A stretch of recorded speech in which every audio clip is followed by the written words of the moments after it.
welcome to the RNCN Real News Talk Lunch Hour. We're sitting here talking all things trending today. I have to start off by saying a personal time of reflection for me. I've spent 13 years doing radio here in Dallas-Fort Worth and have no problem being behind the microphone. Have a huge issue right now with like a complex of being like on camera. You know, there's Facebook Live happening right here. I am not used to that element. I have a face for radio. I have to get past it, but I'm in that moment of like feeling very insecure right now. We've got these gorgeous lights. I mean, that is helps true. a lot. Yeah. It does help. So hopefully that works out for us. We're going to start off by talking about, I think, the biggest thing that everyone's talking about. It happened during the All-Star game last night for the NBA, and that is Fergie with her rendition of the national anthem. Yes, Fergie with her rendition of the national anthem. Yeah, let's go ahead and get the YouTube video up here behind us. See if I can just tweak this. Banner. We'll just play the whole thing for you, Songwriter, and then we'll get into it. And 8-time Grammy Award winner from Hacienda Heights, California, Fergie.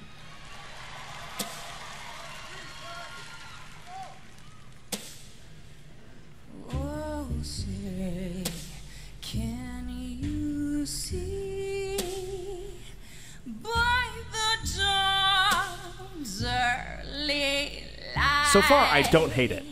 No, when I first heard this was terrible, I was like, oh, this is all right. Yeah. At the twilight's last gleam, Starting to go off the trail right now. bright stripes and bright stars. The important thing is if you're watching the video to notice when the players start to smirk and giggle at this.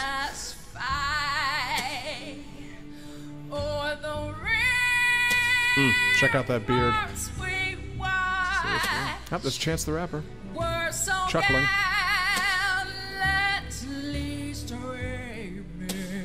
Again, yeah. There we go.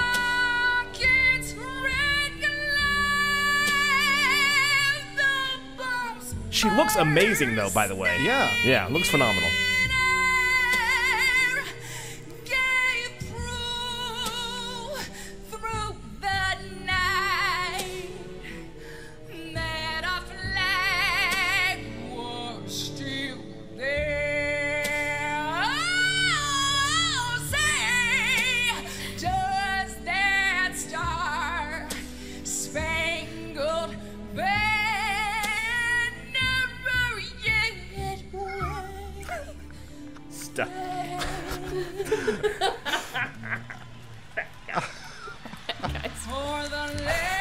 Good shot of Jimmy Kimmel coming up here. Right there. Jimmy's loving it. He knows he's got some late night material.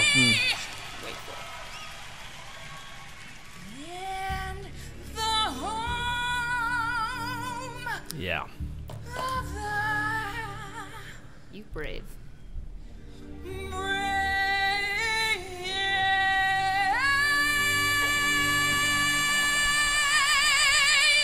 So She did actually end that on. Yeah, so we're joined here. That sound you heard was Haley. Oh, sorry. She is our writer here, and she is a phenomenal singer.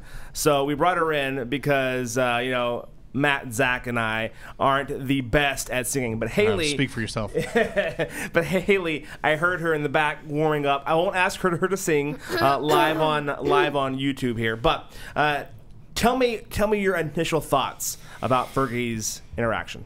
Well, when I first heard it, I actually was wondering if she was doing it on purpose, like kind of as a statement, you know, with everything going on right now. And I actually, after the third time watching it, I still firmly believe that. I really do. See, I don't think so. I mean, I'm not going to start a fight here, but I don't think that. It seems like she was. Like, the music sort of went along with what she was doing. It was like this kind of jazzy rendition of the Star Spangled Banner. And maybe, I don't know, or maybe that's going to be what she says. I think the main thing that makes me think it is that one part before it shows Jimmy Kimmel's face. She's like, brave, and then she stops and she's like, Like she like almost laughs to herself. I think like, because she knew she I just screwed done up. did this. No, Singing a cappella is tough. All right, she was kind of on her own out there. I think she had a vision and she went for it, and I respect it. yeah, but you practice that vision. You don't But she's try so something new good. on a national stage like the NBA All-Star Game, where every single sports fan, that's the only thing on right now, is that game. That's not when you try something new. I think she tried to sex it up, and I think it failed. But Fergie is sex. Why would this have failed? She is so good at all, like anything she's ever sang to me. I feel Matt, like she's do amazing. you think Fergie is sex? Josh, I'm not going to disagree with that statement. I'm sorry if that was inappropriate. No, My first please. time on podcast. I'm on board with it. Yeah, I think she looked amazing. Like She the looked looks great. top notch. I think she tried to sex up that song. Yeah. She tried to make the national anthem sexy. And that's weird to Do you me. think she started joking halfway through it when she realized it was going downhill? It was just not Yeah. Maybe she landing. embraced it. I think at that point when you're that committed to the bit, you're that far into the song, everybody's watching, you can't go back. No. You just got to own it. You just got to just truck right on through any kind of like apprehension you might have and just keep going. Well, I mean, there a lot of preparation had to go into that, right? Like they had to rehearse that many times. Like she made a conscious choice to sing it that way. So at some point in the process, she was like, "This is going to be good. Like this is what I'm going for." And no one at any point said, "You're wrong. This is not the way you ought to do it." Now, where do you guys fall on how you should sing the national anthem? Should it be straightforward? Should you do the Whitney Houston, which is amazing? Like, where do you fall on that? I think you should sing the national anthem to the best of your ability. So I think you try that out. Like I said, I have no forcing a problem. style. Yeah, I have no problem like with the Jimi Hendrix. That's a totally not a normal way of doing it, but he owned it. Like that was Jimmy's style, playing the guitar. That's fine. But I think when you try to be creative and try to put your style on a song, it needs to be good. You better nail it. You better nail it, because now you've changed up the formula. So if you're going to change up the formula of what we all expect to hear, it better be amazing. And if it's not, and that's the risk that you run with stepping out of the box. Because then now if she would have just gone out there and done a normal vanilla version of that song, nobody would have said anything. Right, because she also would have owned the vanilla version. You know, it would have been a really awesome vanilla version. Right, but I think that's part of this. Like when they ask you to do the Star, like when Flea played the Star Spangled Banner, like on bass, you remember that? And everybody thought it was terrible. If anything, it's good press, right? Yeah. Who was talking about Fergie last week? Like nobody. And now suddenly we're doing a show about her. But So that's not a fair comparison, because Flea also wears a sock as his only garment to go on. So his like realm, Expectations. the I too realm am a of fan of the Chili Peppers. Yeah, the realm of Flea walking out onto a set is, I expect, crazy. She was dressed very formal. She walked out onto a formal to do a formal presentation, and she screwed up. And what she needs to do is go online and go, "Hey guys, I tried something new. I apologize. I promise if I get the opportunity again, I'll do it better." So this is where I can't quite get to the it was a political statement thing, is because I feel like if you're going to make a statement, then you need to make very clear that you are making a political statement. So if she was trying that, then I think she did a poor job, because we're all thinking that she just did a bad job at singing the national anthem. They may have stopped her if it was too obvious, though. Well, you know what? They will never stop anybody in the answer for mid-national everything. anthem, I don't think. Haley, I appreciate your input. Thank you so much for coming on the show. I love it. We're going to take a quick break. When we come back, we're going to talk about the Black Panther. Zach and Matt both watched it. We're going to get their takes coming away next on A Real News Talk.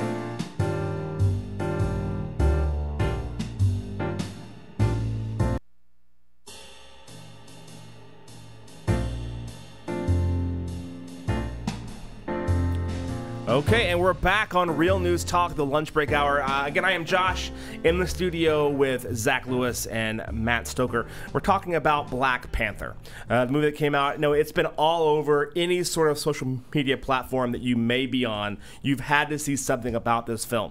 I have not seen it yet, but I do plan on seeing it at some point in time. With a newborn in the house, it is hard to ever leave unless it's an absolute emergency. So I haven't left to go watch that film yet, but I do plan at some point in time going to check it out. Zach, go ahead and give me your thoughts on Black Panther. I will. First thing, though, I didn't get to this, and I should have when I had my chance when we were in that segment. The best Twitter thread comment I heard about Fergie's national anthem, the Star Mangled Banner. Oh, not bad. I like that. Yeah. No, I like Thank that. you. Not bad. That is worth going back and picking up an old Thank break. you. Yeah, I didn't have a chance. I saw my opportunity and I took it. Yes, Black Panther. Black Panther's a film about really the nation of Wakanda, where the main character T'Challa, who is the Black Panther that we know, hails from. He's becoming the king of this little secret nation in Africa, and he has to kind of decide where he lands in the modern world as the leader of this invisible country. That's really where he's at. So I think we have a trailer. Do we really? We're going to show that right now. Well, shoot. I have seen gods fly. I've seen men build weapons that I couldn't even imagine. I've seen aliens drop from the sky. Yeah. But I have never seen anything like this. How much more are you hiding? Hold up. Let's go.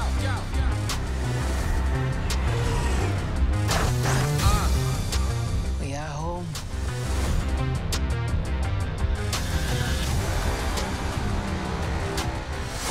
My son, it is your time.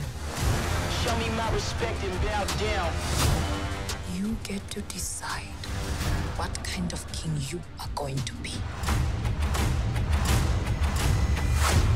Don't freeze. I never freeze.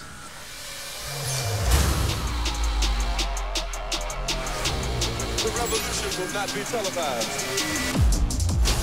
Show me my respect and bow down. We own ya. We own ya. We only getting started now, cause we own ya. Everybody think they know me now, cause we own ya. You and I'm my homie, cause we own ya. I waited my entire life for this. The world's gonna start over. I'ma burn it all. What happens now determines what happens to the rest of the world.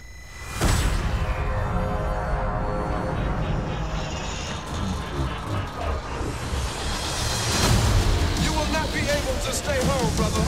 You will not be able to plug in, turn on, and cop out. Wakanda forever! The revolution will not be televised. Let's have some fun.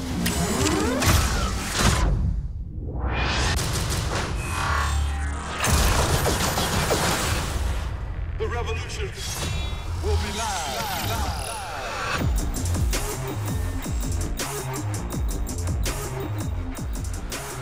Wow. So, okay, I'm not a Marvel, DC guy. I don't know any of the worlds or layers or things that people live in. So my question to you both, because I think you guys are both way more into this sort of stuff than I am. Did this fit? Calling us nerds. In a nice way, yes. Did this fit into, like, because here's my actual question. When I watched Marvel, the last one that Black Panther was in, with all the guys. Yeah, I believe that would be Civil War. That's the Captain one. America. Whenever I watched that one, the Black Panther, the character made sense to me. They didn't like refer to aliens or like being in a different world in space. None of that seemed to exist. So this seemed like a total, almost reboot of the character. Is that accurate, or does that fit in the chronological timeline of the comic book? I think any film version of a comic book character is kind of a reboot of the character, because that's kind of their approach to building a cinematic universe, as it was, right? They've got to make them be interesting for screen. They've got to bring them off the page. So for a character like Black Panther, which a lot of people don't know about, yeah, totally, this is absolutely kind of a reboot. In fact, part of this movie is him kind of taking up the mantle of the Black Panther hero from his dad, who used to be the Black Panther. So that's kind of part of it. Like, he's inheriting the role, which is very fitting for the first movie in which he is the Black Panther. Yeah. Matt, what do you think? Yeah, I think some of the things that this movie did well is you could go and see this, and I think it was almost made this way intentionally, where you could go and see this movie and it doesn't it refers to a little bit of stuff, but it sets up everything that it refers to that came from the prior movie. But it doesn't have, none of the other heroes are showing up in it. It's really just kind of focused on this almost personal story of this guy who's trying to figure out his place in the world, his country's place in the world. He's become king, I think, much younger than he expected to, and has had to take up this mantle of hero.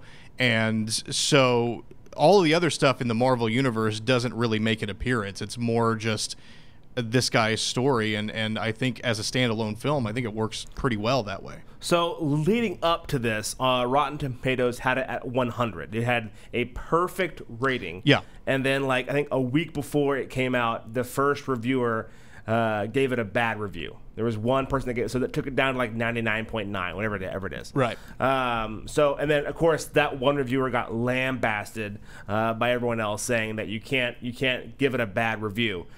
Zach, how do you feel that particular movie holds up, and do you give it a thumbs up or a thumbs down? I thought Black Panther was okay. I thought it was all right, which is weird because a lot of people said it's Shakespearean and it's doing something incredible with the formula.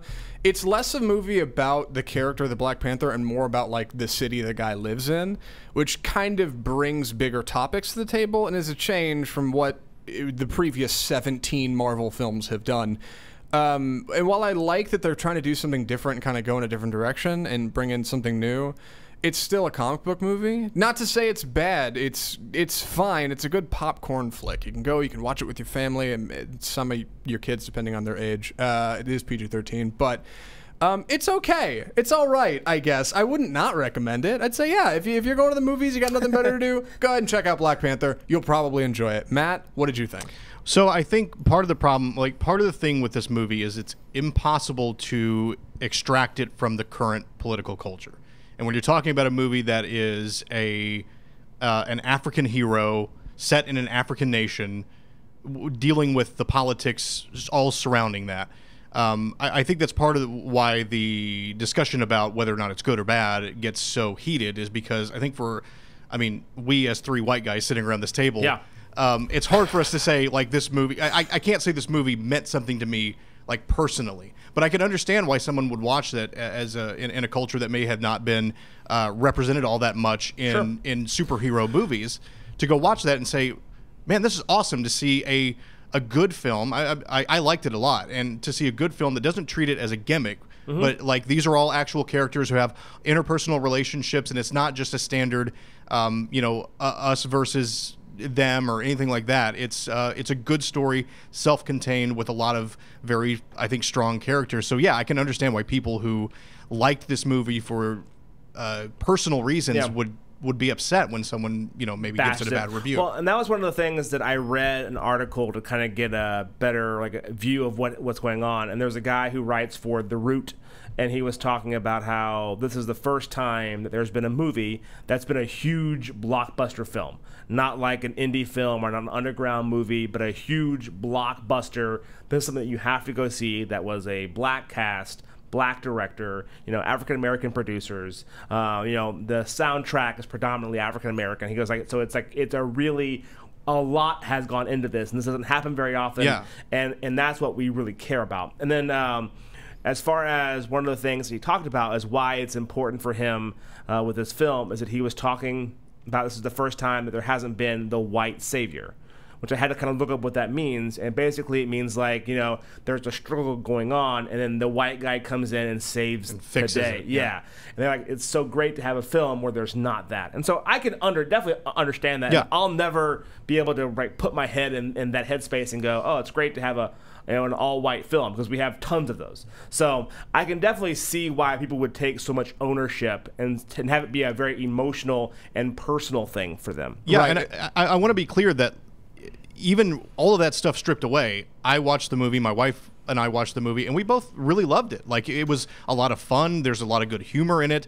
I'd say most of the characters make a lot of sense. Yeah. There is great action in it. I mean, when you're all the stuff that you go to superhero movies for, it had all of that. And on top of that, it was just, I think just a good movie. So yeah, I had a lot of fun watching it, regardless of trying to step back and look at what it means politically or what it means personally to any particular person. I think it's a fun movie, no matter which way you slice it. Yeah, right. The movie's got its own sense of identity and does a very good job of maintaining that. The characters are great, the dialogue's great, the music's great, the look of it's great. It's all well designed and well put together. Really, my only issues are in kind of the core plot and writing. But if you can look past that and just enjoy it for being like a fun comic book movie, it's really good, and it has a lot to say. So, yeah. Yeah, the box office was $192 million, so it dominated the box office. Yeah. Now, given it was up against Peter Rabbit and 50 Shades Freed, or whatever it is, Yeah. so not a lot of competition in that regard, but still, I think the movie holds up. If you haven't got a chance to see it yet, you really need to do that. We're going to take a quick break. When we come back, we have Sarah Strackhouse, the RNCN reporter, joining us to talk about some hot trends that are going on right now.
All right, we are back on Real News Talk. I am Josh Hart, joined in the studio with Zach Lewis and Matt Stoker. Also joining us, special guest, very professional here, is Sarah Strackhouse. You can see her all over Facebook Live. She is our RNCN reporter, going out and finding stories that you care about and bringing them in. We're talking about right now, I want to talk about this problem that Apple is having. Apple just created a new campus. It is their Park campus. And I get what they were trying to do. They're trying to be trendy, trying to be cool, and their building has all glass walls. So it's a floor and a ceiling, and then everything else is glass all the way through. Just sounds miserable. One downside of that, it does. It brings people together for community, which is Apple's big on that. Brings them together for a community, which is great. But what it does do, also, it has caused 2 lawsuits from people walking into walls and breaking their nose. Like, how fast are you walking where that has to happen? I think we have a photo of that that's coming up here momentarily. You know, I would be really worried about that, though, because I find myself sometimes walking into screen doors. I'll be looking down or I'll be holding things. So I can only imagine the glass wall, especially if it's really clean or something like that. Yeah. I mean, I could see myself doing that. Kind of embarrassing. I used to be at iHeart Dallas, and we got new walls put in at the reception area with all glass. Mm-hmm. And we had to put up frosting around the tent, because 4 people would just walk into the walls. I don't know how that's possible, but they would walk in the walls. So you see here, that's the building. And so again, it's just ceiling, floor, and then all glass all the way through. Which is, I mean, it's hilarious that that's something that they have to go around and put Post-it notes up on the wall to keep from walking into it. I think ultimately I like that, but the design kind of falls apart, you know. There should be maybe like a stripe or something, you know, something kind of cool to set it apart, or maybe even, you know, a misty apple on the glass or something to make it at least stand apart so you know, oh, there's an object there. Yeah, kind of a tech fail. And then now, Sarah, you were talking before about SpaceX. Yeah, so SpaceX has actually delayed their launch. They were supposed to take off yesterday. The Falcon 9 rocket rocket, but they've delayed it a few days to allow for final checks on the rocket's upgraded nose cone. So I'm not exactly sure what the nose cone is. I assume it's just the front of the rocket. Yeah. But yeah, it was scheduled for yesterday early morning in California, and so it's been delayed a bunch. You know, the last rocket that they sent up there, they actually put a Tesla in there, Elon Musk's Tesla, and they had a dummy in there, and it was blaring David Bowie Space Oddity. I was like, how perfect. Now, this is not a part of NASA, right? No, this is SpaceX. This is completely separate. This is Elon Musk's company. Is there tension between NASA and Elon Musk? You know, I don't know, but I know that, I mean, he's doing stuff in the industry that I think NASA is doing more research.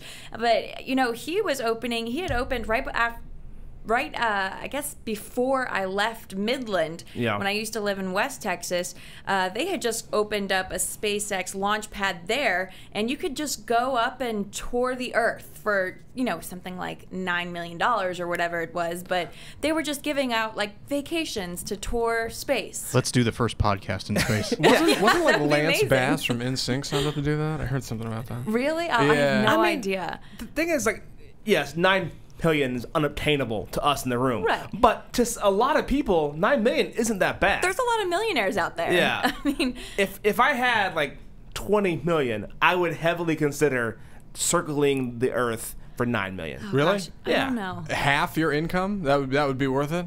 Like half of everything you've got? How often do you get, like, you can go to Paris, no problem. I've been to Germany, but like, how often do you get to go around the Earth? That's a good point.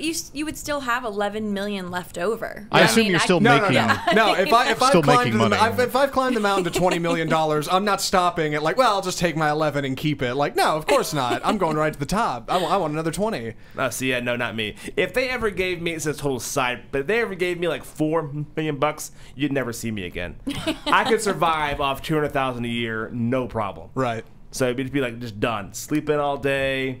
Yeah, that to me is the walk away cash. I think I would drive myself crazy if I didn't work. I would be sitting at home like twiddling my thumbs, and I'd be like, I need to go out and do something, and maybe I'd travel and this and that, but I think I'd still have to have a job just to enjoy, you know, people and you know, feel some sort of self-worth that way. I don't know, maybe that's just me, but that's what makes you professional, right? And us a bunch of slackers, right? I would do a daily podcast Monday, Wednesdays, and Fridays for an hour during lunch. Still work. Yeah, it counts. It is, that's a job. Yeah, somebody's got to do it. Sarah, I want to get your opinion here. I saw this as a headline, and again, you're up on all things trending and all things that are going around. I saw this that they're doing avocado. Has a new thing, which again, avocado was huge for a while. Avocado toast, avocado lattes. I'm obsessed. All of those things. Avocado's got a good PR firm. Yeah, whoever they are. Yeah. The newest trend for avocados is avocado proposals. Have you heard about this? I actually just saw a headline pop up in my news feed that they're including avocados in some sort of proposal, but I didn't get a chance to actually read the story. What exactly? Break it down for me. What exactly does that mean? So there's a food stylist, which that's a thing. Stop it. Yeah, a food stylist named Colleen, and she posted a video where she carved an avocado, and it said, I guess the caption was tagged like, "Will you marry me?" And the internet grabbed it, and it became now you can do like drawings with avocados. I should have sent the photograph of that, but. I did not. But yeah, so she carved the ring, so you can see here, into so as you open it up, the ring was in there. On the inside of the other one, it says, "Will you marry me?" So they're using avocados now for even proposals. I think the avocado trend should probably go away. This is probably the to me, the iceberg. Like, this is the tip. Yeah. After that, we should be done. See, I love avocados. Like, I love avocado toast, but I would... Oh, gosh, I don't know. If my husband had proposed to me with the avocado, I would just be confused. I don't know if I could have such a big moment in my life tied to a freaking avocado. I would tell him we need to redo that. Yeah. Thanks, but no thanks for now. So now that you brought it up, how did your husband propose? Well, it was kind of a funny story. We went to our favorite restaurant in Plano was Whiskey Cake. We pretty much have a Friday night dinner there, at least a couple times a month. And it was really cold outside, and it was like November, October. Oh gosh, I should know that date, huh? But it was. See, if you had used an avocado, if I'd used you'd an remember. avocado, I could have sketched it in there. You can't forget that. Well, it was avocado season, so Yes. that's going to have to be Right. But it was really fun. So we went there, and then he always told me he wouldn't propose out on a date somewhere public. So I wasn't, expecting it or anything. We were talking about plans and stuff like that. So I knew it was coming. But then we go outside and we walk out to the car, and he told me he had tripped, and I was like, no, come on, it's cold, just get in the car. And he's like, no, can you come help me? And I was like, no, just get in the car, I'll help you in the car. And then finally I go around, all reluctant, and he's down on one knee, and it was really cute. And it was like kind of in this like open area that we always like talk about. It's so pretty, and we love that area. So it was really special, and he got me. But he did tell me that he had it in his pocket, and I had put my hand in his pocket to grab his keys, and he thought I touched it. Oh, wow. The ring. That's clearly. Well, okay. Thank you, Sarah Strackhouse. We appreciate it. Yeah. I didn't mean the keys. Oh my gosh. Okay, I just heard it. No, I love this show. I was talking about the ring versus the keys, not. No. Oh, of course. Yeah. Oh my gosh. So how, Matt? Do you have a good proposal story? I don't. No, You don't? mine was terrible. It was just at home. In fact, she knew it was coming. Like, we had already gone and looked at rings and stuff, so it was more I went out and got it, and then I don't think she knew exactly that I had it, but it was sort of it was very like a very millennial approach, I guess, to proposals, even though I'm barely a millennial. But it was kind of like, okay, well, this is coming, so we're at home, and will you? I will. All right, yeah. cool. All right, let's go back to eating dinner. So, Josh, naturally, how'd you do it? I did not use avocados. Mine was very thought out, very meticulous. I went and I had the ring designed, so it's a custom designed ring. Ooh. And I went to the mansion here at Turtle Creek, and I had told her, Nice. at the time I worked for iHeart, I told her that we had a media dinner. If you guys aren't familiar, sometimes restaurants will have on-air talent come out and like try their new foods that they have for that season. So I said, hey, it's a media dinner, and so we have to go, and so we get out there, and then I have the whole like courtyard reserved just for me and her, and there's like a glass of champagne and like a little fire, and the whole time she's sitting there, and she starts like making fun of like how it's like the perfect place to like propose, and he goes, what kind of lame person would do this? And I was like, well, you're actually about to be engaged to him, and then she kind of like laughed about it, but yeah, she did not cry at all. Totally fine. All of our friends and family were in the bar waiting. So afterwards, Oh, so it was a whole thing. It was a whole thing, all thought That's out, amazing. methodical, I love that. planned. And she was just like Yeah. poo-pooing the whole thing. Yeah, she is definitely like the stereotypical. Like if there's a man and a woman role, she is the stereotypical man in our relationship. Yeah, Right. It's so yeah. funny. So Do you remember in Friends? Did you guys watch Friends? Yes. Okay, so Unabashedly. Okay, excellent. So remember, the character Phoebe, and she's dating this guy Mike, Of and course. She keeps making fun of the way that he's going to propose, and like big screen at a playing basketball, and then it's like hiding the ring in the cake, and she ends up proposing to him, because she felt so bad. It's got to be a later It's season so episode. funny. I don't remember that one. It was definitely very later in the it might have been season 9 or 10 or something like that. Yeah. But would you ever propose to your guy? Would you say if he had waited long enough and you're like, you know what, I'm tired of waiting around? You know what? I'm pretty traditional. So it kind of the same thing. He surprised me and took me to get the ring designed, so I knew it was coming. But I think if Oh, see, I didn't take her, so she had no idea. We had passed by a ring store, and we had walked in, but that was like months ago. Oh, okay. And we were kind of like, we were kind of like that kind of stuff. So I knew what she wanted, but I couldn't find the ring that I wanted that would have fit. So I went and had it done. Yeah, but I love that. I think that kind of makes it yours together, because what the promise means. Yeah. But I don't know if I would. I don't know if I would propose. You know, I don't know if I would get down on one knee. I don't know. I think it would have been weird to me if my wife would have proposed to me. Yeah. Again, I'm pretty traditional as well. Yeah. I think it seemed like Matt would have been fine with that sort of handoff. Yeah, I mean, I think it was more like understood that I was going to do it, but it was, yeah, I guess I wouldn't be upset if that were to happen that way. I'm a pretty like low speed kind of guy, where it's like I'm happy with just waiting for a while, you know, and that kind of thing. And so yeah, if that were to happen, I wouldn't take that as an insult. I would just be like, oh, okay. Well, I appreciate you coming in, Sarah. Yeah, we're going to take a quick break. When we come back, we have Sarah Crilly joining us in studio talking about some new trends on Snapchat. This is Real News Talk on RNCN.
And we are back on Real News Talk, the lunch break show.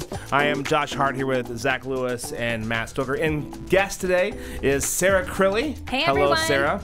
Wow. She is the social queen for Real News PR. She handles all of our phenomenal Facebook Lives, and I'm sure we put her posts and all those different things. She brought up to me before today, brought up about Snapchat, and I assumed that no one else in the room had Snapchat, but I was wrong. Both Zach and Matt have a Snapchat account. Quite an assumption. I know.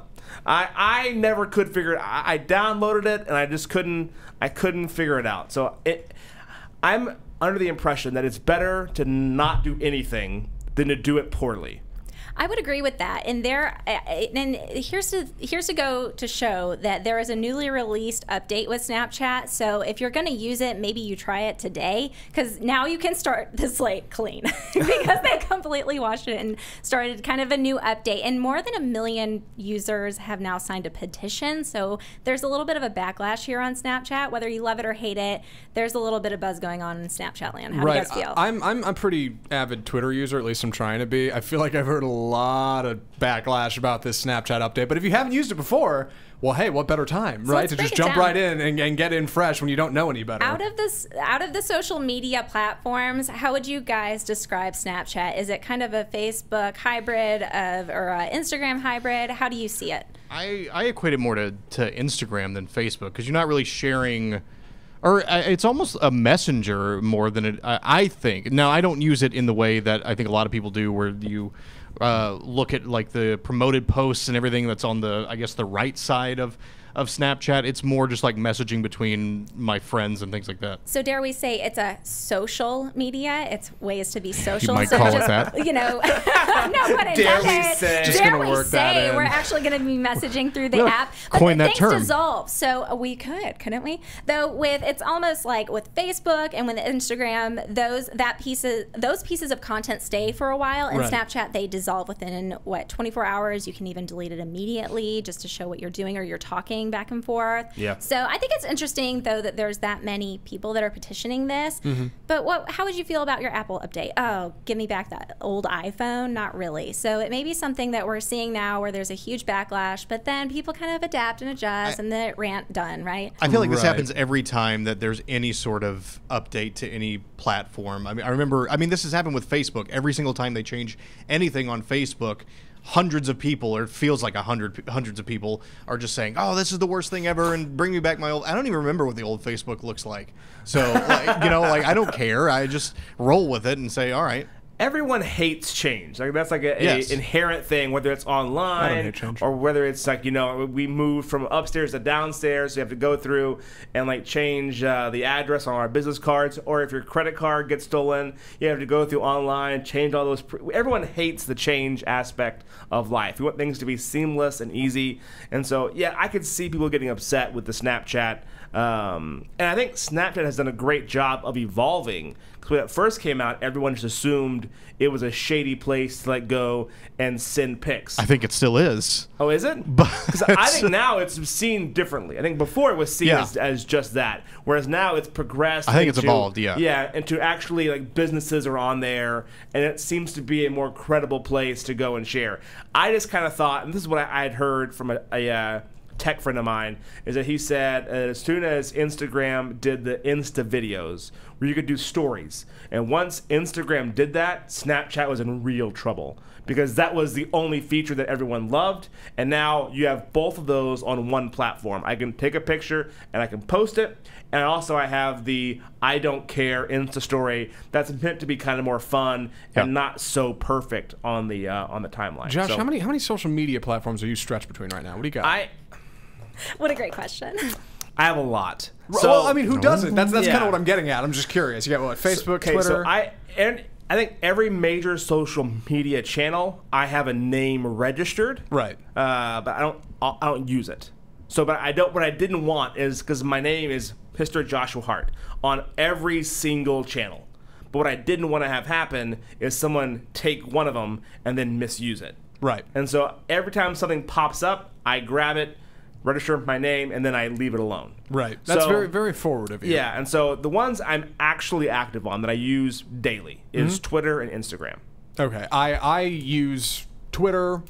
I barely use. I use Facebook like for work. I use it professionally, but like personally, I don't use it a whole lot. And I'm trying to use a little bit more Instagram. That's about as far as I can go. Sarah Crilly, like, come on, you got to have us both. I'm using all of them, and I'm trying to get a little bit more into LinkedIn because I think LinkedIn's doing some interesting things on the business side. LinkedIn's tough, yeah. Though they're really giving more advice to businesses, and it's really where everybody's going now for business with LinkedIn. They were there before, but now it's a little bit more interactive than I've seen in previous years. So it's really interesting to see how all of these platforms are trying to keep up and one up each other and try to, you know, take a stake in their differentiation of what this platform is used for. And again, going back to Snapchat, since they are changing things around, don't you see that they're trying to evolve and be a little bit different from Instagram, or maybe be a little bit more like it? So wait, did I miss this? What exactly did they change that people are so upset about?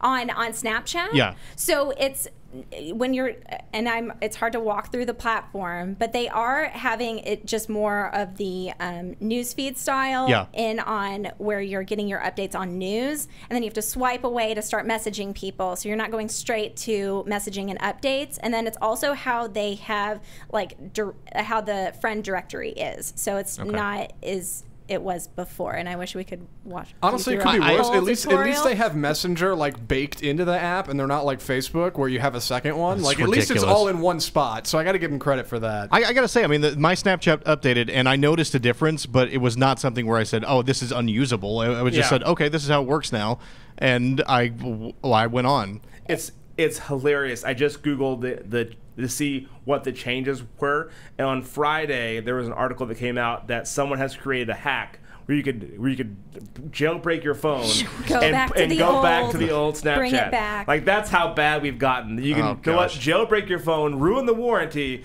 just so that you can have go back to your old the old Snapchat format. Babies. It's funny, Sarah, that you brought up LinkedIn, because I'm on that every day. I don't actually consider that to be social media. It totally is, but I don't think of it that way. I think of it as a business like networking site, but it's professional media. I think with the change with Facebook that blogs are now not shown as much. There's not as much visibility when you're trying to take away from the Facebook platform. But on LinkedIn, your blog is going to show up no matter what. So it's, again, when you're posting and what you're posting. Facebook's update was, okay, we're going to start burying in the newsfeed when you're taking users away from Facebook. They don't like that. So when we're posting to YouTube from Facebook, they're just not showing that. They're not adding any kind of it's very eyeballs selfish to that. with Facebook, but I get where they're coming from. I understand it. So I do like that, because we do spend a lot of time with blog writing here with Real News PR and with clients. And so for LinkedIn, I'm definitely encouraging our clients to be a little bit more savvy with LinkedIn and for us to use it personally. Oh, sure. And whenever we're out of this little testing phase, we'll move off YouTube into Facebook Live. And this will just be there. Yeah. But between now and then, you know, we want to make sure things look great. But you're direct uploading it too, so it's the same form of content and direct uploading it later. Right. So it's the same thing. Instead of having it as live, we're watching it on the replay, and it will be rewarded that way as well with Facebook. How do you feel Facebook has done as far as happiness? I know that we had a podcast a while ago that was talking about the happiness factor in podcasts. I think that was the Fearless Parenting with Harry Harrison. Yes. And he was talking about the negativity of social media. And I know that for me, Facebook, I have never left Facebook going, oh, I feel better about myself. Yeah. I've never done that. I'm always mad, or there's something that gets me to like click off. That is a platform that has never ever made me happy, and it's not. Their change was, well, people don't want to see as much news and serious stuff and the stuff that divides us. But from the very beginning, I mean, it's like you're just watching all your friends post the best pictures of themselves and all their vacations, and you never feel that leaving great. You always feel that leaving, or you always leave that feeling. Like you're not doing enough, or you're not on a diet, or you're not doing this or that. And so, I think Facebook is horrible.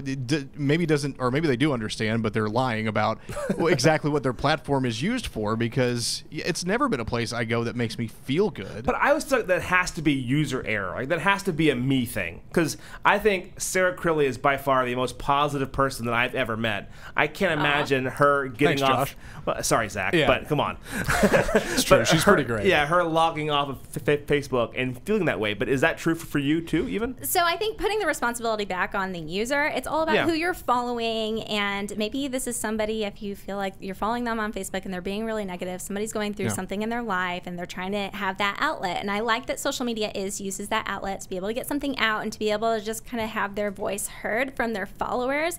I will say that it is a little annoying to be constantly bombarded by advertising and advertisers. So part of the reason why I wasn't happy with Facebook, just on my news feed, scrolling, I felt like I was constantly being sold to. So that was really frustrating. And all these funny videos, I'm like overwhelmed on the funny video thing. I'm done. I just want to see what my friends are doing. And then I realize, oh, it's my friends that are sharing the funny videos. So now I have to get new friends. Now it's I a need to whole get new thing. friends, not as funny friends. No. But no, thank you for the compliment, because I really appreciate it. I love being social. Well, thank you for coming in, Sarah. Again, Thank you. All things that are social, you can contact Sarah Crilly at Real News PR. Everything that she does for our sites is phenomenal. I really appreciate all the work that you're doing behind the scenes to help us get a bigger presence out there in the social world. Coming up next, though, we're going to talk about Jennifer Lawrence. She's taking a break from acting, but for what? That might surprise you. Coming up next.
I gotta say, I am digging that little segue tune. You like this? Yeah, it's nice. It's a smooth jazz 115. If you guys want to look it up.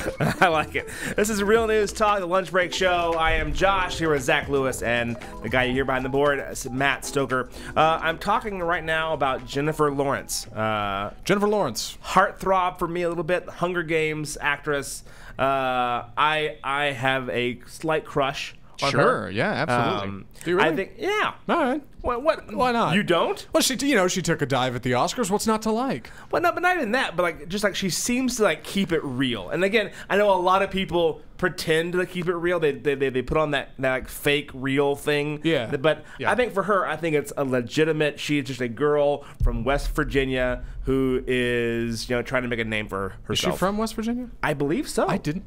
Matt, can you verify that, well, please? I can look that up. But you're right. She does have that kind of what is it? The girl next door it's quality. It's a girl next door that's like smoking hot. That you think, you know what? She would actually talk to me. I think if I because like I've done press tours before. Sure. She's from Kentucky, so close. So close. Let's see where Indian Hills, Kentucky is now. It might almost be West Virginia. But I get the point that like she would like sit down and be cool and like cut up. I've done press tours before where people far less more popular and more attractive than her treated me like garbage. Right. And so I get the feeling that she would not do that. And maybe I'm wrong. Maybe they just have a great PR team that runs her whole thing and has her look and feel a certain way. But for me, I get that impression of her. That's the lie that every guy tells himself. Right. Yeah. No, she loves me. Yeah. Right. No, she'd be really cool to me. I'll be honest. I think my problems are maybe professionally. I like to go to the movies. I've seen her work. I think she's fine. She's a bad actress. Oh, see, have you seen the? You know what? We'll get to this in another segment. Anyway, Josh, what is your story? Why are we talking about Jennifer Lawrence? So she's taking a break. She has the upcoming flick Red Sparrow. She's taking a break from movies after that to get into the political sphere. Really? Okay. So, yeah, she's not going to run for any sort of office, but she's going to start helping out with a group called Represent.us. Represent.us. Activist of sorts. What they're doing is it's a politically engaged for young people to get out there and like make their voices heard. And that's one of the things that you're seeing even here with like the gun lobbies, kids that are, doing school walkouts and making their voices heard. And I think I'm going to misquote this, but it's ballpark. Something like 2.8 billion people or million people, whatever it is, are going to be registered to vote this year that weren't in the last election. And they're all saying, like, take notice. The youth of today have been, like, engaged in what's happening. Sure. And they want to be heard.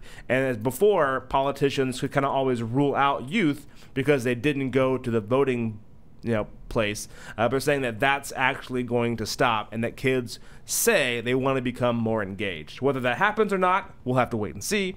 But she wants to take a break and help out with that group and getting young people involved in the political scene. Have you seen the trailer for Red Sparrow? I know nothing about it. I know that I will see it because she is in it. I don't think it looks great, but that's okay. We've got a picture of Jennifer Lawrence. Very small picture, but yes. Man, that is not cropped. Can we move it at all? Yeah, that is not cropped kindly. I'm going to be honest. So, no, that makes perfect sense. Right? Yeah, she looks great, and her acting. Yeah, okay, her acting in some parts of Hunger Games may have been a little par. It's like if I don't think Kevin Costner's a good actor, I don't mean he's a bad person. I'm sure he's great, but yeah, I got what you mean. Yeah, so I think that's interesting. I like the movement. I like the movement as far as like getting the youth involved in the political scene today because they have the most. They have the most to gain. You have a long for the longest time. Politicians only had to focus on senior citizens and people who are really rich, and that's why we super serve those two people. Yeah, the people who have the time during the day to go vote because they're not at a job. Yeah, I gotcha. Or because if you have $4 million, all of a sudden taxes mean a lot more to you than it means to us who make $30,000-$40,000 a year. And so those are the kind of things that I like that kids. I'm only 35, but the youth of today care more about those kinds of things. Is this a better photograph? Yes. See you again. You, me, picnic, and wine. Let's go. Yeah. See? You're right. What's not to love? Who am I kidding? So those are the kind of things that I think that she's hoping to change. Also, making the news today as far as pop culture goes. Did you guys see the Jamie Foxx interview?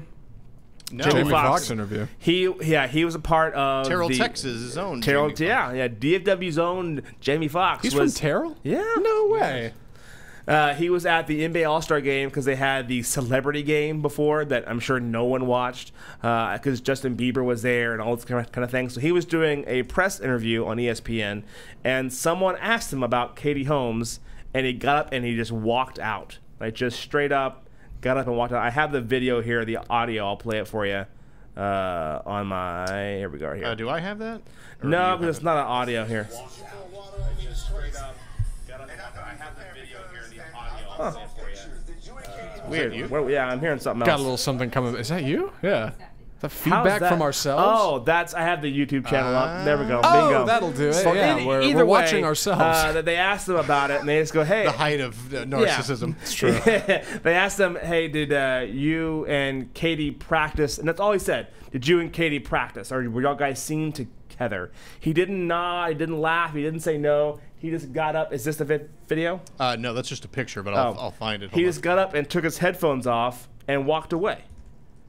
So my issue with that is that if you're going to be in the spotlight, if you're going to agree to an interview, and if you're going to, the worst kept secret in Hollywood, date a famous person, I think too famous, you're open to that question. You need to have a canned answer. That's when your PR team needs to step up and have a canned answer that's ready to go because you know someone's going to ask that question. All right.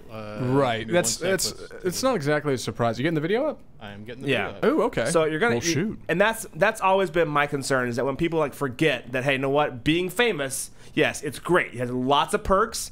But you also have some downsides. And the downsides are I'm going to get asked questions I don't want to be asked. Right. There may be no bigger first world problem than, than celebrities walking out of interviews. Let's go to the tape. Let's take a look. You pour water on me is crazy. And I know you prepared because I saw pictures. Did you and Katie Holmes play basketball for Valentine's Day? Like some real loving basketball game? I love, if you keep watching, I love the producer, his eyes here in 1 second. We losing? Ooh, he puts his hood up. Yeah. That guy's like, just like that went well. So, but again, like that to me is an epic fail on Jamie Foxx's part.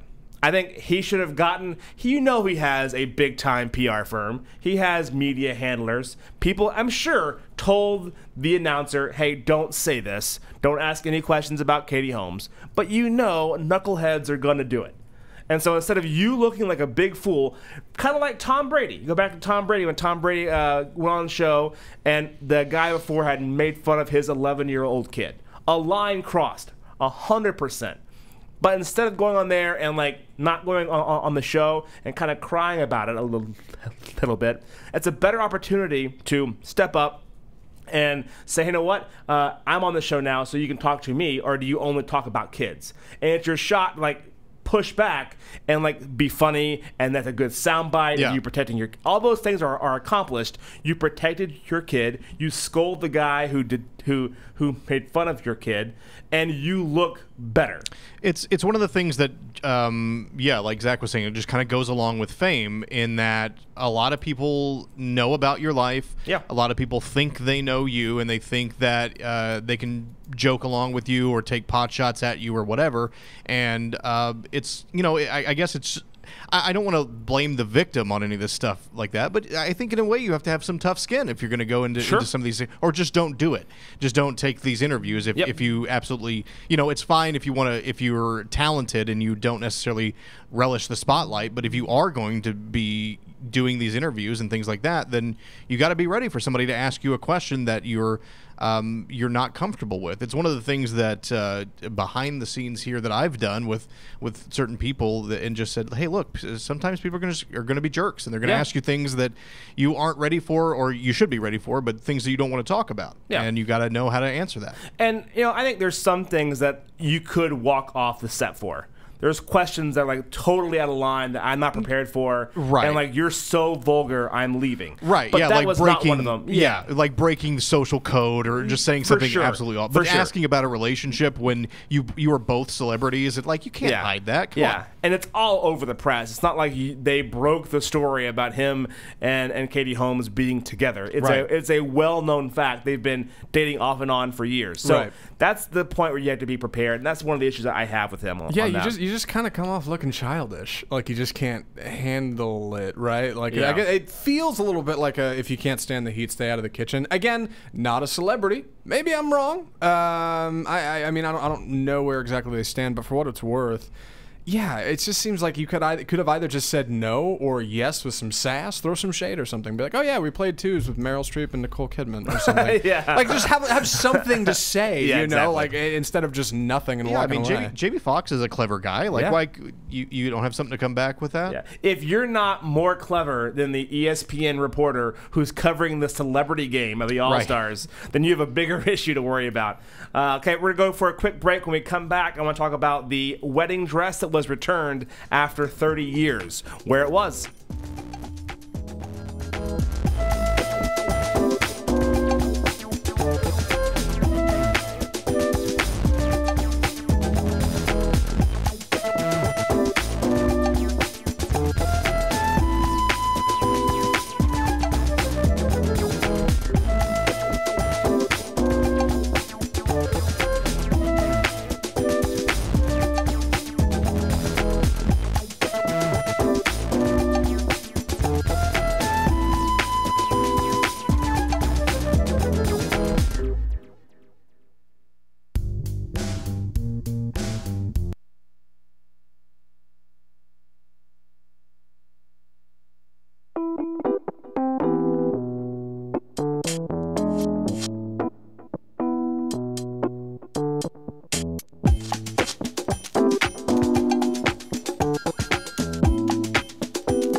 We are back on Real News Talk, the lunch break show. We have a special guest in studio from inside the building.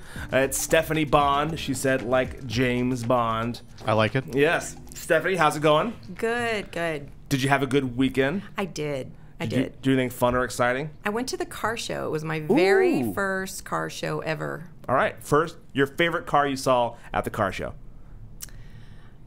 My dream car is a convertible Range Rover, and they did not have those there, so I was very disappointed. Now, is that the one that, like, convertible Range Rover? Convertible Evoque. I didn't know they had those. It's brand new, and can you believe they didn't have it at the car show? That seems pretty silly. What a shame. What kind of car show was this exactly? Yeah. What are they doing? I'm not really a car guy. I have a friend of mine who is a huge car guy. He has like this customized Porsche, whatever it is. But it's one of those, like, it's built for looks and not for comfort. And so you get in and it's like it bumps you around. It's all like racing seats in it. And I have an 03 Toyota Matrix. So I am not a car guy at all. I am a point A to point B kind of guy. I like the nice fancy cars. I just don't want to have to pay for them. So I getcha. Yeah, so I like the paid off. That is my favorite kind of car. I gotcha. And so when I got in with the guy with the Porsche, he was trying to drive me around and like, oh, this has the oscillating and whatever it is. I couldn't even keep up with the talk. So I'm sure that would have been much more impressive for you with the car show. Is this the... That is. I was really hoping that was going to be a Toyota Matrix that you had pulled up. You know, the Matrix came out in 2000. The Toyota Matrix came out, when, 2003? You got to wonder what kind of conversation Toyota had about that, whether or not they could use that name. Well, so the deal is it So I'm married, and the deal is we bought a brand new car after our child. And how this works, apparently I've just now found out, is that once we buy a new car, that's the car that your wife gets, and then you get her car. So that's how that happens. It's funny, my dad runs into the same problem. Yeah, every time he gets a car, it's my mom suddenly ends up driving it 2 weeks later. Yeah, and then I lost my truck because it didn't fit the baby in it, and now I get to drive the Matrix, which, by the way, the baby has never been in. So I could have had the truck, but either way. Yeah, considering the cargo room in the back, you would think there'd be, it's for another time. Yeah, it's a done point. So those are the kind of things that we were talking about. Now, I want to talk to you here about wine. Sure. A new celebrity has a wine out. Are you a big wine fan? Yes. Red, white? Red.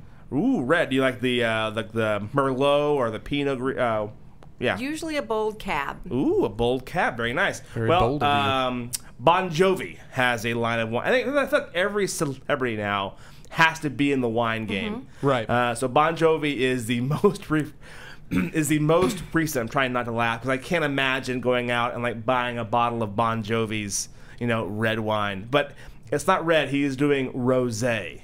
Okay. Which apparently, rosé is like it is the least manly wine that I can think of. Right, like somehow Bon Jovi makes a wine. It doesn't surprise me that he doesn't go red or white. It's right in the middle. Yeah. This Bon Jovi and a rosé, it's not for the men. You got that, right? Yeah. Okay. It's for the girls love Bon Jovi. For the ladies. The ladies, The ladies, yes. They love Bon Jovi. But would you order Bon Jovi's rosé? Well, I don't drink rosé, so no. I'd order it online. I wouldn't go into a store and. You know what? I would. Okay, so I have 4 children. Go ahead, Stephanie. And after I had probably the second, I became a non-discriminate wine drinker. Non-discriminate. And that was after the second kid. After the second. So my tastes have somewhat been a little bit more refined. So I would definitely try it in the store. I wouldn't order it without tasting it first. So now, for you, so the thing for wine for me is that it's so expensive. Like for me, I try to, because I know a lot of younger people, that's a new trend for millennials I saw online, is buying wines. But I mean, I want to have a good wine. I don't want to have like, $2 Chuck. I want to have a solid bold cab, if you will. But that's going to run you $25-30 a bottle, right? Yeah, you can find some that aren't quite that expensive, I guess. You can. Like I said, I'm non-discriminate. So you're fine with the $2 Chuck Trader Joe's? No, not quite that low, but yeah, So my brother has a theory that any bottle of wine that has a horse on the label, it's going to be a good wine. And so far, I've not been disappointed. Wow. How does that... I have no idea. That's his theory. If there's a horse on the label, it'll be decent. Well, you heard it here, folks, first on the RN Scene show. If it has a horse on the bottle, you're good to go. Stephanie, I appreciate you coming in. Thank you so much. When we come back, we're going to talk really briefly about that wedding dress and where it disappeared to for the last 30 years.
we are back on Real News Talk Lunch Break Hour. Again, first off, I'm sorry it's taken me an hour and a half to say this. Happy President's Day. Happy President's Day, Joshua. Yes. I've been waiting.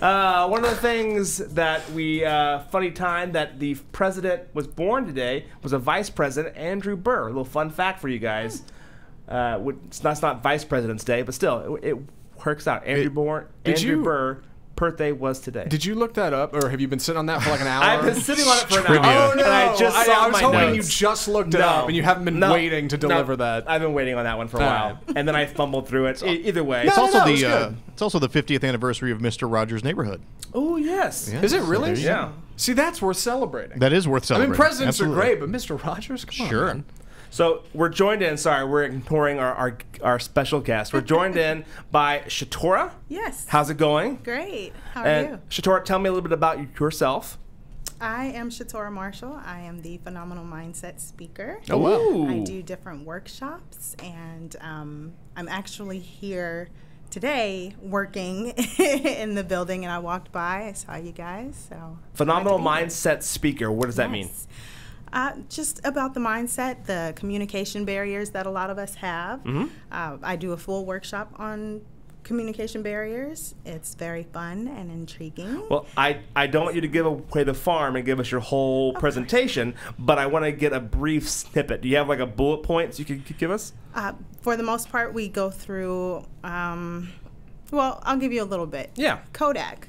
Kodak. You remember Kodak? Sure. The camera? The camera. Yeah. So Kodak had this intern, and their intern brought in this big idea of digital media. Mm-hmm. And in the 1950s, 60s, 70s, Kodak had their big reign.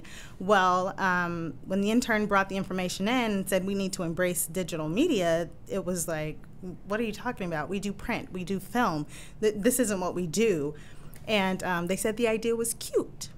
And so Kodak continued the reign for the next, 15, 20 years or so. And then in the late 90s, Photo came out.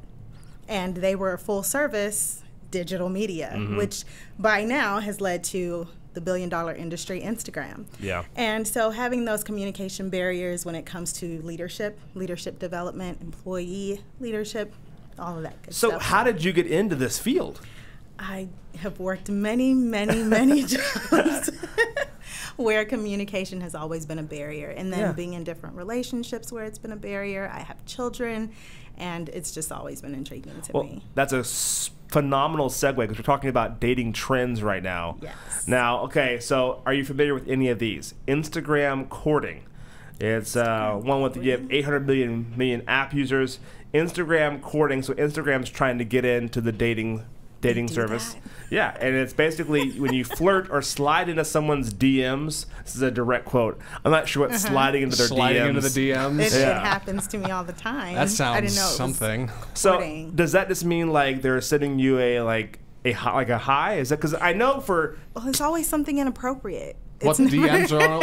Oh, really? Is that in general or just yours?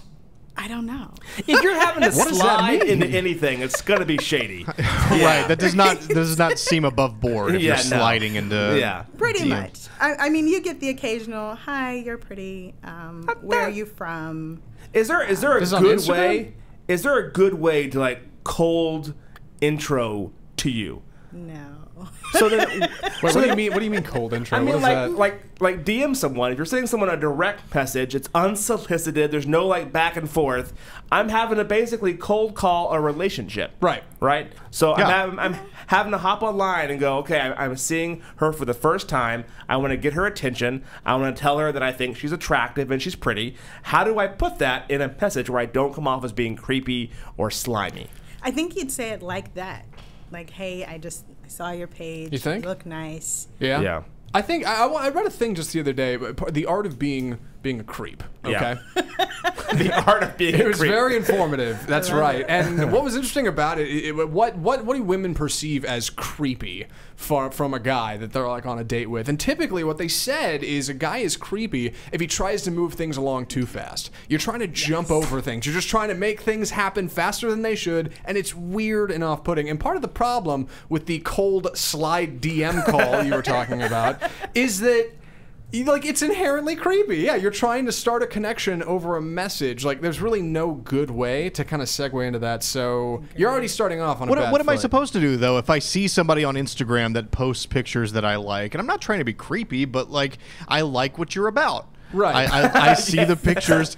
I see the pictures that you post. You go to cool places. Maybe you go to restaurants that I enjoy. What am I supposed to do if I want to try to build a connection there? Well, there's still that issue with, I know you're following me, but it seems like you're following me. It inherently feels like stalking, right? Well, I mean, Right. should I just go through and like every picture that you've ever posted, and that's not creepy at all, that's right? always creepy. That's always creepy. So, what is the worst dating app that you've ever tried? I don't try them. You're not on like Match or any of those. Find me at a gas station. That's find me at a gas. That's I more haven't creepy. heard that one. Yeah, a Find me at a gas up. station. A guy opens up the van door. Hello, I find you very attractive. Hop in. Yeah, I've got free candy. Yeah. I know. I'm that person. There's no Tinder. I think that's really weird. So, because I would not survive. I would not survive in the current dating climate. Oh, I'd be useless. Yeah, I'm a 35-year-old man. I met my wife at my old job. You know, we were friends for 5 years, dated for like 3 years, and then had been married for 8. So I would not survive in the world of Tinder because again, I don't know the rules, and I get so frustrated by all of those different things. Anyway, I would be useless. I would go, well, I'm going to be 35 and single the rest of my life. These are my days. Yeah, this is it. So got it. All right, just settle in. Pretty much. Yeah. So have there been any success stories for you dating wise at gas stations and taco shops, wherever you might frequent? Yeah. Well, for me, it's more of if you've known me for a long time, then you might have a chance. Okay. Right. So it's one of those. You're things. a big advocate then of being friends first. Absolutely. Okay, so not love at first sight. You know, I saw you from across the way, and instantly we were connected. I saw you from pump number 5. Yeah, that too. I think it could happen. It could definitely happen. But again, trying to find the non-creepy way in today's society is slim. I don't know your age, but I have friends who are in their like mid-30s and they're female and they're still single and they're getting to like that moment of like panic. Of like, you know, if I want to have kids, I have to get this train going because I'm now 32, 33, 34, and they say by 36 and 37, you could run into some issues. Right. And so I need to start moving this process along, and that's where you find like the desperation of hopping onto those, like I'm signing on to 10 dating apps and going on 4 dates a week and doing all those sorts of things. Right. But for guys, they don't have that. Before you know it, you're a creep. Exactly. You're trying to move too fast. That's the problem. Like, Yeah. you can't handle that kind of pressure when you're trying to casually date, right? Yeah. Problem solved. Yeah. Right there. Don't wait too late. If you've waited too late, just give it up. But what I'm saying is Just that die single. your philosophy over for you. Your philosophy is the wait and see. All right, I'm gonna wait for something to kind of develop out of nothing. But I think in some things you have to try. I actively tried to date my wife. Like it was not I wasn't in it just to be friends sort of thing. Right. Now I had to like slow play that a little bit to get her to see the beauty that is me from within. But there was a sense of like that was my game from day one. Right. And so I think you have to have that intention. I think a lot of times if you have the whole I'll just let it see what happens. I have a friend who's exactly my age. He's a great guy, nice catch. That sounds weird if I say that, but anyway, he is. He's a nice catch, but he's single. Because he's that wait and let it happen naturally. And he works in an office of like 4 people, and he spends most of his free time hanging out at my house.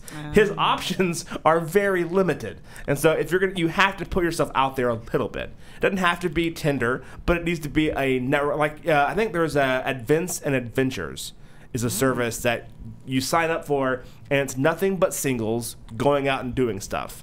It's not like they're not like pairing up or partnering up, but you know everyone in the room is single and at least is open to dating. I think that's a great start. Right. So what I'm hearing is you can't just wander into the woods and shoot a deer. You've got to stalk your prey. Right? Not stalk your prey, but you have to call your shot is what I'm saying. You got to see somebody and go, I'm going to work towards that. That's a project for me. Yeah. You can't just make it happen. Follow into the gas station. Yeah. There has to be intention. There has to be like I'm intending to date you. And again, I got to know that you're not going to be the person I can walk up to and go, let's go on a date, because you're going to shut that down. Right. And so I got to kind of like slow play my role and show you the things that I'm about, and I see what you're about as friends, and then we can start to get in. So I had to get into the friend zone to get into, oh, sure. Yeah. Sure. No, to be fair, I did the exact same. Matt, did you friend zone first? Where were you on that? No, we kind of started dating like immediately. So Wow. Yeah, it's a whole other story we probably don't have time to get into. But we met online, but not through a dating service. But yeah. It's an interesting story. Well, I appreciate you taking the time to come down here and just talk randomly. You were just walking by and you walked in. I appreciate it again. How can people contact you if they want to hear more about your mindset speaking? Yes, well, on Instagram, it's Life in Progress. That's just the letter N. And by Gmail, lifeinprogressllc@gmail.com. So if you go into the Instagram, do not slide into her DM. Don't DM her. Life and progress. DM accordingly, gentlemen. Yeah. Don't slide. Walk in. Just walk go down DM your away. Knock a little bit. Yeah. There you go. Well, guys, that was about all the time we have for the Real News Talk Lunch Break Hour. Again, thanks to all our guests. You can find this on Facebook, also on YouTube. Hope you guys enjoy yourselves. Thanks. Please like or share if you enjoy the content. We'll be back next Wednesday at 11:30 a.m.